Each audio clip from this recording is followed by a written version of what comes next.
சமீபத்தில் ஒரு விஷயத்தை கேள்விப்பட்டேங்க. உங்களுக்கு யாரேனும் துன்பம் தந்தால் மன்னித்து விடுங்கள். கொஞ்சம் அலர்ஜியா இருந்தது எனக்கு. உங்களுக்கு யாரேனும் துன்பம் தந்தால், மாறாத துன்பம் விளைவித்திருந்தால், உங்கள் உயிர் கொலை நடக்கின்ற அளவிற்கு உங்களுடைய வாழ்க்கை உலுக்கி இருக்கின்றவர்களை கூட மன்னித்து விடுங்கள். அவர்கள் மன்னிப்புக்குரியவர்கள் என்பதற்காக அல்ல, நீங்கள் நிம்மதியாக இருக்க வேண்டும் என்பதற்காக அவர்களை மன்னித்து விடு. என்ன சொல்லுங்க இது? நாம மனசுல எரிஞ்சுக்கிட்டே இருந்ததுன்னு வச்சுக்கோங்களேன், எப்படி முடியாது. எனக்கு தெரிஞ்சு மனித மனங்களினுடைய விகாரம் என்ன தெரியுமா? எங்கே தெரியுமா நாம் தோற்கிறோம்? எந்த மனம் பொறாமைப்படுகிறதோ அந்த மனம் தோற்கிறது. அவனுக்கு இல்வாழ்க்கையில் இம்மையிலும் அவனுக்கு நிம்மதி கிடையாது, மறுமையிலும் நிம்மதி கிடையாது. ரசூலுல்லாஹ் இங்கே நிம்மதி கிடையாது, அங்கே நிம்மதி கிடையாது. அப்படி பொறாமைனா என்ன? யாராவது சொல்ல முடியுமா? பொறாமைனா என்ன? பட்டிருக்கீங்களா? மனசால சொல்லுங்க, எத்தனை பேர் பொறாமைப்பட்டிருக்கீங்க? Very good, very good. நீங்க பட்டிருக்கீங்க? அதெல்லாம் கிடையாது, பட்டிருக்கு அவ்வளவு. சில பேர் பொறாமப்பட்டா சார், பக்கத்தில் நின்றுட்டு இருந்தாங்கன்னு வச்சுக்கோங்க, துணி எறிகிற வாசனை வரும். நிஜங்க, தாங்க முடியாதுங்க. ஒரு நாள் நான் காலேஜில் ரெஃப்ரெஷர் கோர்ஸ்னு ஒன்று வைப்பாங்க. காலேஜ் ப்ரொஃபஸர்ஸ்க்கு ஒரு கோர்ஸ் வைப்பாங்க. நான் அந்த கோர்ஸில் போய் உட்கார்றேன். அப்போதான் இன்க்ரிமெண்ட்டு. நாங்கள் போய் யூனிவர்சிட்டியில் கிளாஸ்க்கு உட்காரோம். பாருங்க, ப்ரொஃபஸர்ஸ்க்கு எடுத்த கிளாஸை, ஒரு மிகப்பெரிய ப்ரொஃபஸர் எடுத்த கிளாஸை நான் உங்களுக்கு சொல்றேன். அவர் சொல்றாருங்க பொறாமைனா என்னன்னு. நான் இப்போ சில வார்த்தைகளை கற்றுக் கொடுக்க போறேன், நம்ம கற்றுக்க போறோம். ஒரு விஷயத்த சொல்றேன், அந்த பொறாமைங்கிற உணர்வு இருக்குல்ல, கொஞ்ச நேரம் தாங்க வரும், உடனே மாறிடும். அப்படி சஸ்டெயின் ஆகாது. கோபம் கூட அப்படிதான், அப்படி வரும் போயிடும், சஸ்டெயின் ஆகாது. ஆனா அதனுடைய இம்பாக்ட் இருக்குல்ல, ஹேங் ஓவர் பெருசு.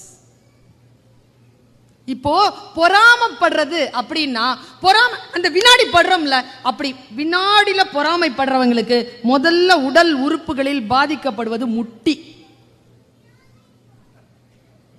யாருக்காவது முட்டி வலி இருந்தா நினைச்சுக்கங்க, முட்டியில் அடிச்சிருங்க ஃபர்ஸ்ட்.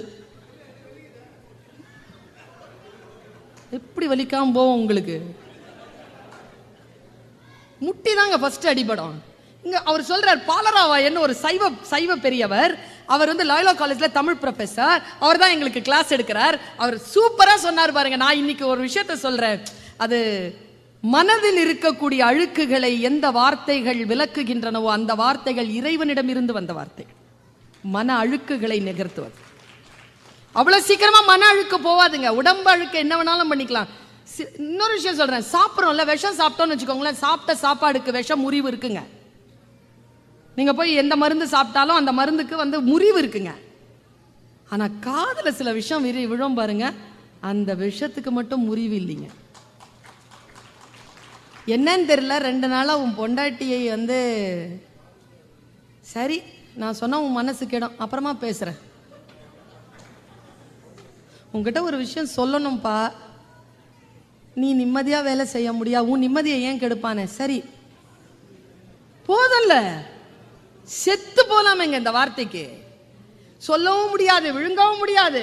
வாழ்க்கையில் நாம் அழிந்து போகக்கூடிய காதில் விழக்கூடிய விஷச்சொற்கள் பாருங்க. சொற்கள் நம்முடைய மனதை கழுவுகின்ற சொல்லை அந்த சைவ பேராசிரியர் எனக்கு சொல்கிறார், எல்லோருக்கும் சொல்கிறார். எனக்கு அது புரிகிறது, உங்களுக்கு புரிகிறதா என்று பாருங்கள். எது பொறாமை? இங்க இருந்து யாராவது ஒருத்தர் சொல்ல முடியுமா? எது மன தூய்மை? ஒரே வார்த்தையில சொல்லணும், சொல்லுங்க பாப்போம். மன தூய்மைனா என்னங்க?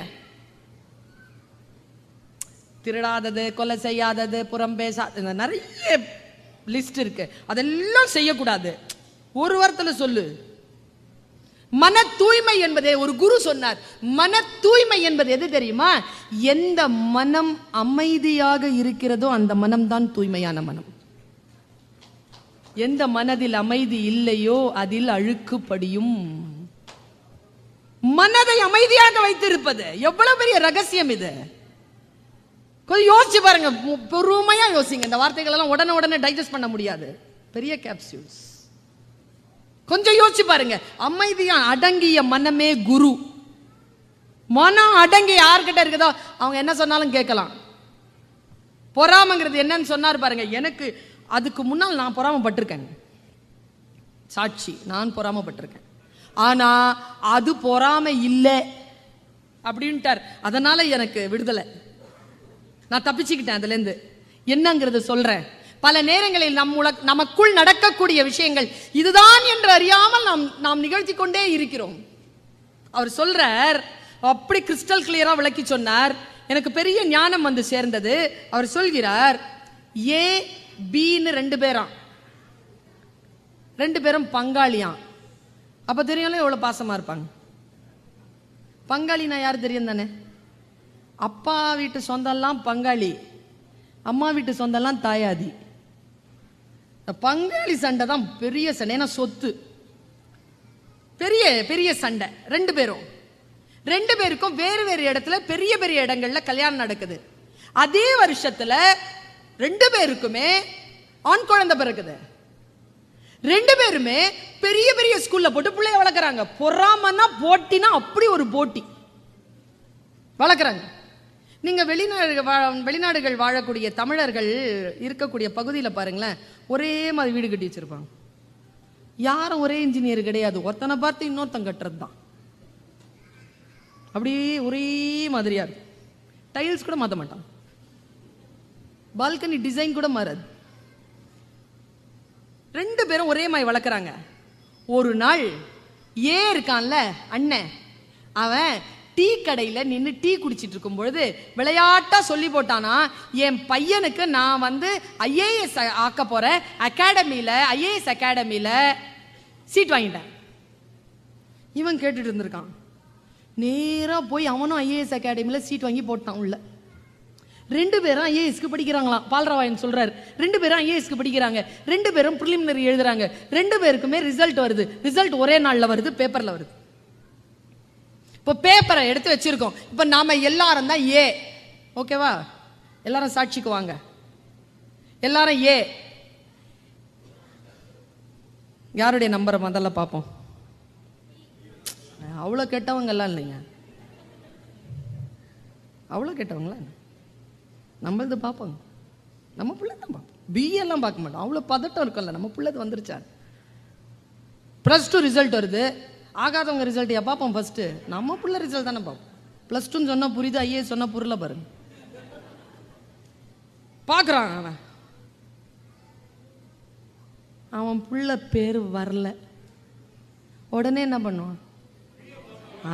இப்போ வாங்க சால் ஃபுல் எனர்ஜியில் பார்ப்பார் போல இருக்கு. பிஏ அவர் தாங்க உயிர்ப்பா வச்சிருக்கிறாரு. ஆடியன்ஸை பார்த்தார், பி பார்த்தார். அவன் பேர் வந்துருச்சுங்க. குப்புன்னு பத்தவங்க வயிற்றுல. சரேன்னு முதுகு தண்டுக்கு போயிட்டு காலில் இறங்கி மறுபடியும் காலில் இருந்து மேலே ஏறி முதுகு தண்டுக்கு வந்து இங்க நின்று இப்படி படம் எடுக்கும். பொறாம. நான் பாருங்களேன், செத்தே போவாங்க முன்னால இருக்கிற ஆளு. அந்த அளவுக்கு பொறாம. அவர் சொல்றாரு, அதுக்கு பேர் பொறாம இல்லையா? விடுதலையா? நானும் விடுதலை ஆயிட்டேன். ஏன்னா ஐயோ எனக்கு கிடைக்கலையே அவனுக்கு கிடைச்சிருக்கேன்னு சொல்றதுக்கு பேர் பொறாமை இல்லையா? அது ஏக்கமா? ஐயோ ஐயோ மனசு அடிச்சுக்கிறதுக்கு பேர் பொறாம கிடையாதாங்க. அது ஏக்கமா? எது பொறாமன்னு சொல்றாரு? ஏ. பேப்பரை திறக்கிறான். எங்க என் வாழ்க்கையை மாத்துச்சிங்க இது. பேப்பரை திறக்கிறான், அவன் பேர் வரல. பிஏ பார்க்கறான், அவன் பேரும் வரல. இதுக்கு பேர் தான் பொறாமையா. இதுதான் முட்டி போகும், கிட்னி அடிபடும், ஹார்ட் அட்டாக் வரும், பிபி எகிரும், எல்லா பார்ட்ஸும் பலவீனமாகும். அடுத்தவர்கள் தோல்வியை கண்டு நாம் படுகின்ற மகிழ்ச்சிக்கு பெயர்தான் பொறாமை என்றவர். இந்த பொறாமை இல்லாமல் இருப்பது எவ்வளவு பெரிய விஷயங்க இது. சில நன்மைகள் நமக்கு வந்து சேர்கின்ற பொழுது, சில நன்மைகள் சொற்களாக வந்து நின்று சேர்கின்ற பொழுது நம்முடைய வாழ்க்கையில் மாற்றம் நிகழ்கிறது. நான் ஒரு வார்த்தை சொல்றேன் பாருங்க. கன்னியாகுமரியில ஒரு பெரிய ப்ரோக்ராம், 750 டீச்சர்ஸ்க்கு நான் பேசுறேன். ஆனா அன்னைக்கு பார்த்தா 1500 என்ட்ரி, உட்காரத்துக்கு சேர் இல்ல, ஒரே சத்தமா இருக்கு. சேர் இருந்தாலும் விருப்பமானவங்க பக்கத்துல உட்காரணும்ல, அந்த பிரச்சனை வேற. ஏன்னா 3 மணி நேரம் இது கிளாஸ். இந்த சலசலப்புல நான் என்ன பண்றதுன்னு தெரியல. அதுவும் 2 கூட்டத்துக்கு மட்டும் பேசுறது ரொம்ப கஷ்டங்க. டீச்சர் கூட்டத்தில் பேசுறது ரொம்ப கஷ்டம், வக்கீலுங்க கூட்டத்தில் பேசுறது கஷ்டம். ஏன்னா 2 பேருக்கும் எல்லாம் தெரிஞ்சிருக்கும், அவங்க கூட்டத்தில் பேச முடியாது. எனக்கு பதட்டம், இவ்வளோ பேர் வந்திருக்கிறாங்களே, எல்லாம் பிஜி டீச்சர்ஸ். கன்னியாகுமரி அதுவும் தி பெஸ்ட் மாநிலம் படிப்புலன்னு சொல்லிட்டு தமிழகத்தில் பெயர் வாங்கிய கன்னியாகுமரி மாவட்டம். அதுக்குள்ள உட்காந்து பேசுறேன். பக்கத்துல சைலண்டா வந்து சைலண்டா உட்காந்துட்டேங்க. நல்லா தெரிஞ்சுக்கோங்க, தியானம் என்பது எது தெரியுமா? அமைதியாக இருக்கின்ற பொழுது அமைதியாக இருப்பதல்ல, கொந்தளிப்போடு இருக்கின்ற பொழுது எவன் ஒருவன் அமைதியாக இருப்பானோ அவன் தான் தியானத்தில் இருக்கிறான் என்ற அர்த்தம். அதான் தியானம். கொந்தளிப்பா இருக்கும், நீங்க சைலண்டா இருக்கணும். புயல் கடந்துரும், புயல் கடக்கும். நீங்க ஓடுற ட்ரெயின்ல ஓட முடியுமா? நம்மில் பல பேர் அதான் செய்கிறோம். ஐயோ டைம் ஆயிடுச்சு, எவ்வளவு சீக்கிரம் போகணுமே, ட்ரெயின்குள்ள ஓடிட்டு இருந்தீங்கன்னா என்ன பிரயோஜனம்? ட்ரெயின் எங்க போவோமோ எப்போ போவோமோ அப்போதான் போய் சேர். ட்ரெயின்குள்ள ஓடக்கூடாது. மெல்ல போய் என் மனமே, மெல்ல போ. மனதிற்குள் சில தியானம் சாத்தியமாகின்ற பொழுது சில வெளிச்சங்கள் கிடைக்கின்றன. என் மனசுல கிடைச்ச ஒரு வெளிச்சத்தை பாருங்க. நான் வந்து இந்த மொபைல்ல 128 ஜிபி, இதுல 110 ஜிபி ஃபுல் வச்சிருக்கிறது. என்னன்னா சங்க இலக்கியங்கள் ஃபுல்லா வச்சிருக்கேன், குரான் இருக்கு, பைபிள் இருக்கு, தேவார திருவாசக திருப்பதிகங்கள் இருக்கு, 50 காப்பியங்கள் இருக்கு, முக்கியமா சிற்றிலக்கியங்கள் இருக்கு. இது இந்த இலக்கியங்கள் எல்லாம் இருக்கு, உள்ள இருக்கு. இப்படி பார்க்குறேன்னு சொன்னா சேட் பண்றேன்னு அர்த்தம் இல்லை. I am doing my work, this is my office, இது என்னுடைய ஆஃபீஸ். சில வேலைகள் இதில் முடிச்சிருவேன். நான் என் ஆஃபீஸை திறந்துட்டேன், அவ்வளோ கலாட்டா இருக்கு, ஆஃபீஸை திறந்துட்டேன். என்ன சொல்றதுங்க, திறந்த உடனே ஆப் எது ஓப்பன் ஆச்சுன்னா பைபிள் ஓப்பன் ஆயிடுச்சு. மார்க் 4வது அதிகாரம் வாசிக்கிறேன். வார்த்தைகள் பிரமாதமா இருக்குங்க. பைபிள்லாம் வாசி பார்த்தீங்கன்னா, லிட்ரேச்சர் பிடிச்சவங்களுக்கு பைபிள் இஸ் அ ஹனி, தேன். அந்த சொல் அப்படி இருக்கும் லிட்ரேச்சர் பிடிக்கிறவங்களுக்கு. நான் ஈமானுக்கு வரல, ஃபெய்த் பக்கம் வரல, லிட்ரேச்சர் பிரமாதமான லிட்ரேச்சருங்க. நான் படிக்கிறேன் 4வது அதிகாரத்தில் 3வது வசனம். என் மனசை என்னமோ பண்ணிருச்சுங்க அந்த வார்த்தை, என்னமோ பண்ணிருச்சு. வார்த்தை எப்படி தொடங்குது தெரியுமா? கேளுங்கள், கேளுங்கள். இதான் முதல் வார்த்தையே, கேளுங்கள். நான் யோசிச்சு பார்க்கிறேன், கேளுங்கள்னா என்ன அர்த்தம்? இப்போ இந்த டீச்சர் ஒருத்தங்க பேசும்போது புரிஞ்சுதா புரிஞ்சுதா அப்படின்னு சொல்றாங்கல்ல, அது என்ன அர்த்தங்க? அது கேளுங்கள்ங்கிறதுக்கு என்ன அர்த்தம்? புரிஞ்சுதான்னு சொல்றதுக்கு என்ன அர்த்தம்? ரொம்ப ஆழமான பொருள் கொண்டது. கண்ணுக்கும் காதுக்கும் இருக்கிற வித்தியாசம் தான். கண் சென்று பற்றும், காதில் வந்து விழும், வந்து விழும். ஆனால் பல பேர் வந்து விழுகின்ற வார்த்தைகளையும் முழுதாக புரிந்து கொள்வதே இல்லை. அதனால் தான் பெர்னாட் ஷா சொன்னான், நம்மில் 40 வயதில் செத்து போகிறோம், புதைப்பதற்குத்தான் 60-70 ஆண்டுகள் ஆகிவிடுகின்றன. புரியலனா, விஷயம் புரியலன்னு வச்சுக்கோ, செத்து போறோம்னு அர்த்தம், செத்து போறோம்னு அர்த்தம். எனக்கு சில விஷயங்கள் புரியுது. கேளுங்கள். விதைக்க தெரிந்த ஒருவன் விதைகளை எடுத்துக்கொண்டு புறப்பட்டான். 4வது வசனம். சில விதைகள் வழியில் விழுந்தன, பட்சிகள் பட்சித்தன. சில விதைகள் பாறையில் விழுந்தன. கவனம் பாருங்க, பாறையில் விழுந்தன. பாறையில் மண் ஆழமில்லாத காரணத்தினால் அவை முளைத்தன, வெயில் பட்டு கருகின. அடுத்த வசனம், சில விதைகள் முள்ளில் விழுந்தன, முள் நெருக்கடித்து இல்லாமலாயின.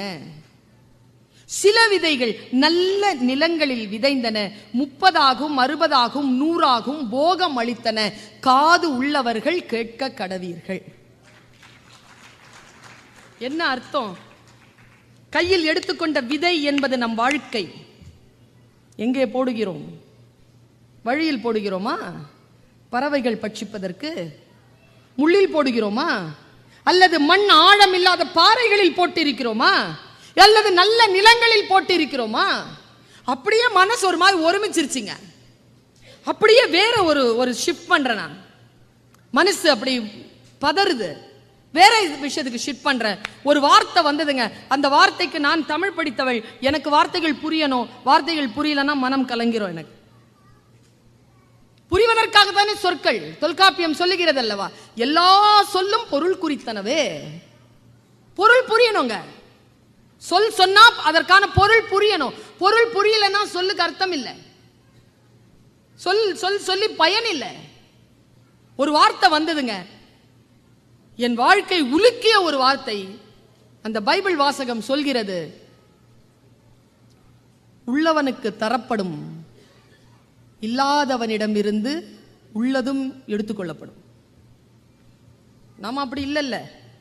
உள்ளவனுக்கு கொடுக்கப்படும், உள்ளவனுக்கு எடுக்கப்படும், இல்லாதவனுக்கு கொடுக்கப்படும் தானே இல்லையா? மாத்தி போட்டுறது பாருங்க வசனம். நான் தேடுறேன் இந்த வசனத்துக்கு என்ன அர்த்தம். உள்ள தேடுனா ஒரு மிகப்பெரிய விஷயம் கிடைச்சது. முக்கியமாக பெண்கள் இருக்கிறீர்கள். ஆண்களுக்கு நம் மீது இருக்கக்கூடிய மிகப்பெரிய கவலை என்ன தெரியுமா? செய்ய வேண்டிய காரியங்களை செய்ய வேண்டிய வேளையில் செய்யாமல் நோய்வாய்ப்படுகிறோம் என்பதுதான் அவர்களின் கவலை. அவர்களின் கவலையே அதுதான். மிகப்பெரிய கவலை அது. ஆண்கள் வளர்க்கிறோம், குழந்தைகள் மீது பெற்றோர்களுக்கான கவலையும் இதுதானே. அந்த வசனம் பாருங்க, எவ்வளவு முக்கியமான வசனம். ஒரு முதலாளி இருந்தானாம்.